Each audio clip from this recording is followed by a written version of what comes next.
Senang sekali saya kembali bisa menjumpai Bapak Ibu sekalian melalui channel YouTube Perubahan Paradigma. Doa dan harapan saya melalui renungan yang singkat selama kurang lebih 15 menit akan memberkati Bapak Ibu sekalian yang akan membuat paradigma saudara terus mengalami perubahan, dan Anda semua akan semakin sadar Kristus. Artinya sadar Kristus adalah sadar akan pribadi Tuhan Yesus yang sungguh baik, sungguh luar biasa, yang akan membuat Bapak Ibu sekalian berkuasa untuk menjalani kehidupan di dunia ini. Di momen yang berbahagia saat ini, saya akan membacakan satu ayat di dalam 2 Petrus 1 ayat yang keempat. 2 Petrus 1 ayat yang keempat, saya mengambil dari salah satu bagian topik dari buku yang saya tulis yang berjudul Kemerdekaan dalam Kristus. 2 Petrus 1 ayat yang keempat. Dengan jalan itu, Ia telah menganugerahkan kepada kita janji-janji yang berharga dan yang sangat besar, supaya olehnya kamu boleh mengambil bagian dalam kodrat ilahi dan luput dari hawa nafsu duniawi yang membinasakan dunia. Kita bersyukur kita menjadi anak-anaknya. Kita bersyukur bukan karena karya manusia kita sehingga saudara dan saya ditentukan untuk menjadi pribadi-pribadi yang sangat dikasihi dan sangat dicintai oleh Tuhan Yesus kita. Bapak Ibu sekalian, ada beberapa poin yang saya mau bagi buat Bapak Ibu sekalian melalui renungan yang singkat ini. Yang pertama, perhatikan yang pertama. Hidup di dalam janji-janji Tuhan yang berharga. Perlu dipahami, berbicara tentang kekristenan, ini bukan berbicara tentang janji-janji saudara dan saya kepada Tuhan. Seringkali kita berpikir bahwa saya harus membuat satu janji untuk Tuhan supaya hidup saya semakin diberkati. Bapak Ibu sekalian, saya mau sampaikan sekali lagi, berbicara tentang kekristenan itu tidak tergantung dari janji-janji Anda kepada Tuhan, melainkan sebaliknya, hidup kekristenan saudara dan saya sangat bergantung kepada kesetiaan janji-janji Tuhan dalam menggenapi untuk kehidupan saudara dan saya. Jelas Bapak Ibu pasti setuju, kita harus sadari seringkali kita mencoba membuat janji untuk Tuhan. Kita mencoba berjanji dalam segala hal untuk Tuhan. Tapi sebenarnya Tuhan tahu kita sebagai manusia yang tidak pernah konsisten, ya sering berubah. Jadi hidup kekristenan itu Bapak Ibu tidak tergantung dari janji Anda untuk Tuhan atau kepada Tuhan. Tapi berbicara tentang kekristenan mengenai kesetiaan akan janji Tuhan yang akan digenapi, bahkan saya percaya sudah digenapi dan terus digenapi dalam hidup saudara dan saya. Saya terlalu yakin Anda dan saya diberkati bukan karena janji-janji kesetiaan Anda dan saya kepada Tuhan. Saya percaya Anda diberkati karena kesetiaan Tuhan dalam menepati janji-janjinya. Ketika kita memahami bahwa Tuhan setia dalam menepati janji-janjinya untuk saudara dan saya percaya kita akan menjalani kehidupan yang berbeda.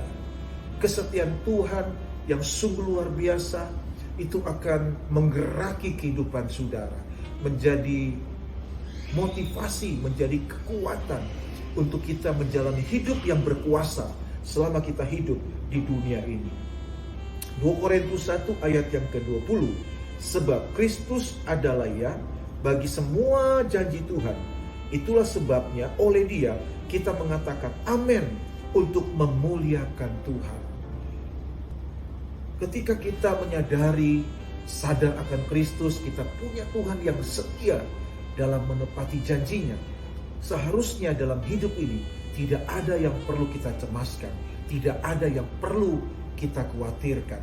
Dalam hidup saudara dan saya pasti tidak terlepas dengan tantangan, tidak terlepas dengan pergumulan, tapi kita punya Tuhan yang hidup, yang kita kenal di dalam nama Yesus Kristus.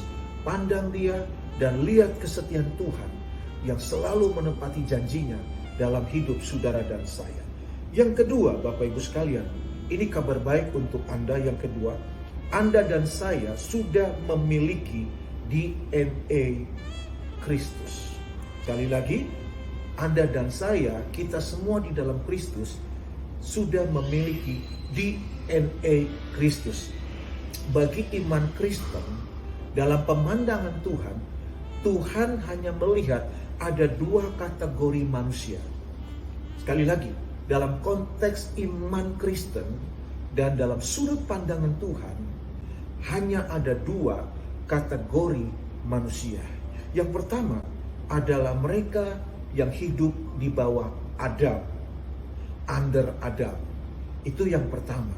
Tapi yang kedua, saudara dan saya yang hidup di bawah Kristus, under Christ atau in Christ. Ini merupakan bagian dalam kodrat ilahi yang Tuhan sudah berikan kepada saudara dan saya. Jadi kita harus paham, di bawah Adam adalah dosa dan konsekuensinya maut. Tapi di bawah Kristus adalah kebenaran, kemerdekaan, kemenangan, dan hidup yang berkuasa selama kita hidup di dunia ini. Dalam Roma pasal 5 ayat 18, sebab itu sama seperti oleh satu pelanggaran semua orang beroleh penghukuman, demikian pula oleh satu perbuatan kebenaran semua orang beroleh pembenaran untuk hidup. Karena pelanggaran satu orang, karena ketidaktaatan satu orang, yakni Adam, saudara dan saya berdosa. Tapi kabar baik sebaliknya, demikian pula oleh satu perbuatan kebenaran. Siapa ini? Yaitu Yesus Kristus. Saudara dan saya memperoleh pembenaran. Saudara dan saya dianugerahkan kebenaran. Kebenaran bukan sesuatu yang diupayakan. Kebenaran bukan sesuatu yang kita kerjakan. Kebenaran adalah anugerah. Identitas saudara dan saya adalah orang benar. Itulah status identitas saudara dan saya. Sehingga kita menjalani kehidupan kita hari lepas hari, kita akan menjalani kehidupan yang sesuai dengan identitas, sesuai dengan status Anda dan saya sebagai orang benar. Anda berperilaku benar bukan supaya Tuhan membenarkan saudara. Saudara hidup berperilaku benar karena itu adalah identitas saudara dan saya. Jadi di dalam Kristus Anda dan saya sudah memiliki DNA-nya. Itu yang kedua. Yang ketiga, Bapak Ibu, ini luar biasa. Kita sudah memiliki DNA Kristus. Sehingga yang ketiga, dunia tidak bisa mengalahkan Anda. Dunia tidak bisa mengalahkan Anda. Apapun tantangan-tantangan Anda hari ini, hari ke depan, masalah apapun yang terjadi di dunia ini tidak bisa mengalahkan Anda. Kenapa demikian? Tadi yang kedua, Anda sudah memiliki DNA Kristus, sehingga dunia dan iblis pun tidak bisa mengalahkan Anda. Kristus sudah ada di dalam Anda dan Kristus di dalam Anda. Dialah sumber kemenangan saudara dan saya. 1 Yohanes 5 ayat 4, sebab semua yang lahir dari Tuhan mengalahkan dunia, dan inilah kemenangan yang mengalahkan dunia, yaitu iman kita. Kita bersyukur Tuhan menganugerahkan iman kepada saudara dan saya. Jadi kita menjalani kehidupan ini, Bapak Ibu, kita sudah lahir dari DNA-nya Kristus, mengalahkan dunia, dan inilah kemenangan yang mengalahkan dunia adalah iman kita. Dalam 1 Yohanes 5 ayat 18, 1 Yohanes 5 ayat 18, kita tahu bahwa setiap orang yang lahir dari Tuhan tidak berbuat dosa, tetapi dia yang lahir dari Bapa melindunginya, dan si jahat tidak dapat menjamanya. Waktu saya pertama baca ayat 1 Yohanes 5 ayat 18, saya cukup bingung maksudnya apa. Ternyata Bapak Ibu, dikatakan kita tahu bahwa setiap orang yang lahir dari Tuhan tidak berbuat dosa. Artinya apa Bapak Ibu? Dosa sini mengacu kepada dalam bentuk tunggal, yaitu hamartia. Dosa yang dilakukan oleh nenek moyang kita, Adam Bapak Ibu. Tapi ketika di dalam Kristus, saudara dilahirbarukan secara manusia roh, saudara dan saya tidak bisa berbuat dosa. Dan Alkitab katakan, Bapa melindunginya dan si jahat tidak dapat menjamanya. Jadi dalam sisi manusia roh, tidak ada yang bisa merebut saudara dan saya dari tangan Tuhan. Keberdosaan saudara dan saya bukan secara roh, tapi keberdosaan saudara secara manusia jiwani. Dari pikiran-pikiran yang keliru, pikiran yang tidak kudus, perasaan-perasaan yang keliru yang tidak kudus, bahkan kehendak-kehendak atau free will yang tidak on the track dengan rencana Tuhan.